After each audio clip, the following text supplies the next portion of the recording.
talking today to Johann Jenson of sleepout.com. Johann, what is sleepout.com? So sleepout.com is an accommodation marketplace for East Africa. We're the largest, currently working with over 1,000 different hosts in Kenya alone. And we connect hosts with guests. So essentially they work on through our marketplace to make the connection, to book the accommodation, and then they visit the location. So if I want to find a place to stay and when I visit Kenya, I could come onto your site? We're the easiest way to do that, yes. And how many hotels and accommodation houses are you working with, and what kind of quality are you? So we call ourselves a horizontal portal. So we don't discriminate based on whether you're a holiday home or a hotel or a resort. Currently in Kenya, we work with just over 1,000 different properties, and we're expanding to the region at the moment. But we wanted to get it right in Kenya, so we piloted it here, and we have everything from little beach huts for rent at the coast to luxury castles in the Aberdares.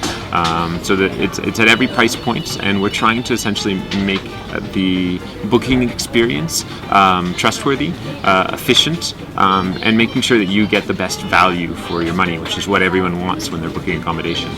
And how many people are using it at the moment? So at the moment, every month we do about 3,000 booking requests. So that means when someone inquires for a property, that request goes direct to the owner through our platform. And so at the moment we have an active user base of roughly 10,000. And what we find with our users, or what we call our guests, is that they're very passionate about the product, because travel is something fun, something colorful, and they spend a lot of time on the site. They're browsing, even if they know that they're probably not going to be traveling for a few more weeks, but they spend their time just kind of getting inspiration, because we do have some incredible places on this. I mean, we have. Yeah. I was really surprised. I was shocked to see the beauty of some of these locations in Kenya, and so we've got great photography on the site, lots of user reviews, and great copy. So it keeps people very interested in the product. What are the issues with the suppliers of the beds that you're working with? Because I mean, some of them are kind of in quite remote areas, aren't they? Yeah. I mean, the biggest issue is ensuring communication, effective, fast communication, because you want to return the guest the most accurate information as quickly as possible. So we use SMS actually to get in touch with some of these hosts. Actually, most hosts are actually activated for SMS. So we have owners that only speak Swahili, that only have a mobile phone, but they can still quote what it's going to cost to stay at their accommodation through our platform. So we've made it the barriers to entry for any hotel very easy. Tell me a little more about where you're expanding to. So at the moment, our plans are to expand to East Africa. So we have 5 priority countries in East Africa.